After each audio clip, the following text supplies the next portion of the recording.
আসসালামু আলাইকুম দর্শক, ধর্মীয় এবং দর্শন চ্যানেল থেকে আপনাদেরকে আজকে আমি নিয়ে আসছি বাংলাদেশের অন্তর্বর্তীকালীন সরকারের একজন মাননীয় উপদেষ্টার পৈতৃক ভিটা দেখানোর জন্য। যেই সরকার গঠিত হয়েছে বৈষম্য বিরোধী ছাত্র আন্দোলনের মাধ্যমে। আমার সঙ্গে থাকুন, ভিডিও দেখতে থাকুন।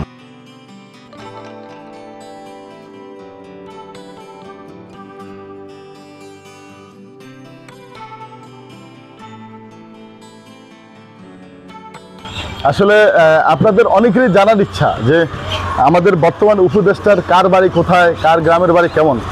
তো আপনাদেরকে আজকে আমি নিয়ে আসছি যে আমাদের একজন উপদেষ্টার গ্রামের বাড়ি বাপদাদার ভিডিও দেখানোর জন্য। তো আসার পরেই আসলে ওনার ভাইপুর সাথে দেখা হয়ে গেল। আচ্ছা জি, আসসালামু আলাইকুম ভাই। ওয়ালাইকুম।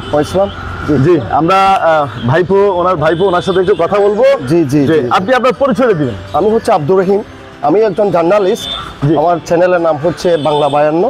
আচ্ছা, আর আমি একজন হিউম্যান রাইটস কর্মী, আন্তর্জাতিক মানবাধিকার কমিশনের একজন জয়েন্ট কনভেনার এবং international human rights and crime ফাউন্ডেশনের একজন চট্টগ্রাম বিভাগীয় চেয়ারম্যান। আচ্ছা আচ্ছা, এটা হচ্ছে আসলে 15 নম্বর ইউনিয়ন। এটা হচ্ছে আমার সামনে যে রুটটা দেখতেছে, এটা হচ্ছে অ্যান্ডারসন রুট।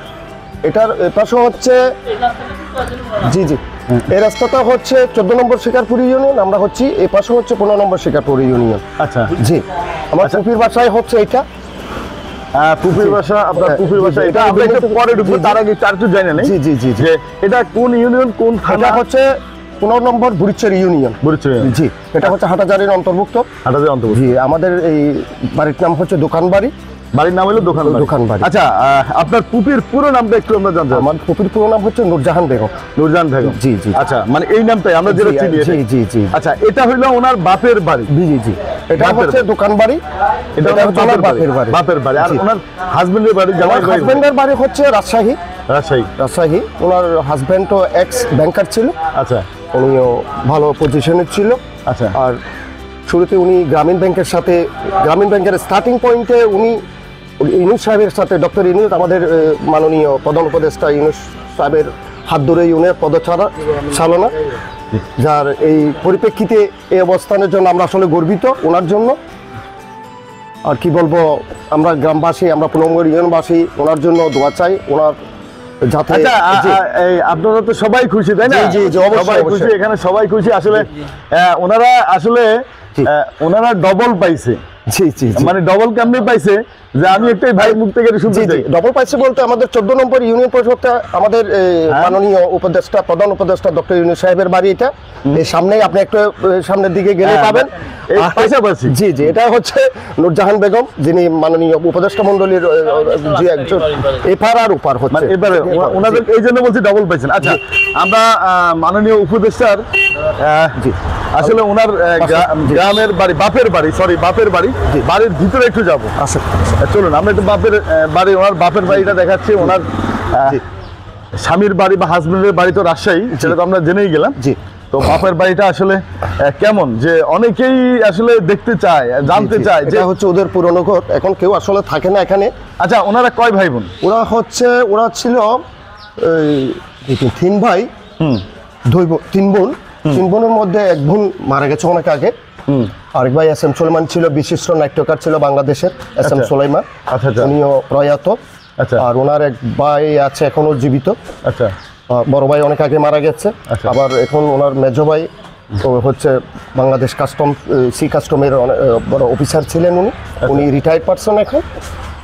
মূলত ওরা বর্তমানে এক ভাই জীবিত আছে, আর এক বোন থাকে লন্ডন, আয়ারল্যান্ডে থাকে। ওনার নূরজাহানের বড় বোন। আচ্ছা, উনি আয়ারল্যান্ডের স্থায়ী নাগরিক, মাঝে মাঝে আসে। নূরজাহানও কিছুদিন আগে আমাদের এখানে আসছিল আমাদের দেখতে, আমাদের ওয়াইফদের সাথে কথা বলে চলে গেছে। ওনার একটা স্বপ্ন ছিল এখানে একটা গ্রামীণ ব্যাংক আরেকটা প্রতিষ্ঠা করবে, সবাই একটা চাকরি ব্যবস্থা করবে, এই ধরনের একটা কথাবার্তা হচ্ছিল আর কি কিছুদিন আগে।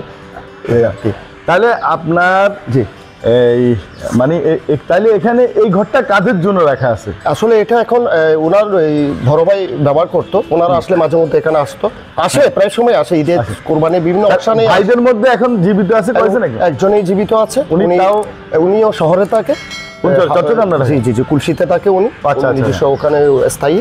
ওরাও আসে, প্রায় সময় আসে আসলে। নূরজাহান বেগম। পরবর্তী জেনারেশনের অবস্থা কি? ওরা পদ্মা জেনারেশন বলতে ওদের ছেলে মনে হয় বাইরে সেটেল, নূরজাহান বেগমের। আচ্ছা। জি জি, তো আমার বাইফো টাইপো যারা আছে কেউ বিভিন্ন সেক্টরে। আপনি কি এই বাড়িতেই থাকেন? আমি আপনার ঘর কোনটা? আমার হচ্ছে দেওয়ালের ওই পাশে। ও আচ্ছা, দেওয়ালের ওই পাশে। হ্যাঁ হ্যাঁ, জি জি, আগে একসাথে ছিলাম সবাই।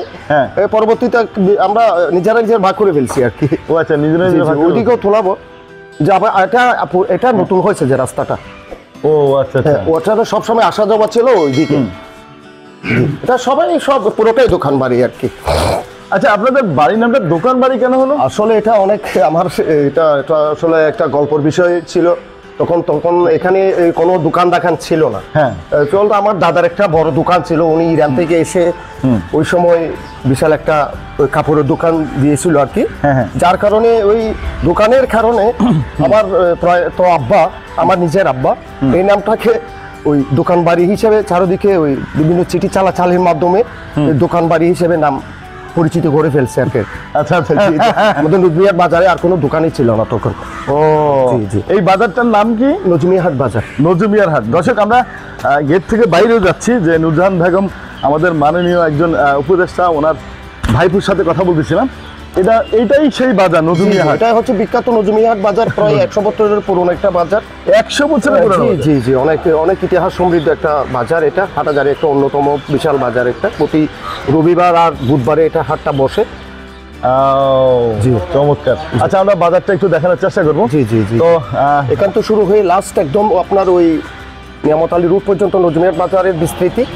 আচ্ছা জি, তো ঠিক আছে, ভালো থাকবেন, অবশ্যই দোয়া করবেন। হ্যাঁ, আজকের মতো বিদায় নিয়ে চলে যাচ্ছি। আমি চেষ্টা করব যে বাংলাদেশে বর্তমান বৈষম্য বিরোধী ছাত্র আন্দোলনের পরে যে অন্তর্বর্তীকালীন সরকার গঠিত হয়েছে, সকল উপদেষ্টাদের পৈতৃক ভিটা এবং ওনাদের জীবনযাপন এবং ওনাদের পারিবারিক ইতিহাসটা তুলে ধরার জন্য। যদি আমার ভিডিও ভালো লাগে অবশ্যই চ্যানেলটা সাবস্ক্রাইব করবেন এবং পাশে থাকা বেল আইকনটা অন করে রাখবেন।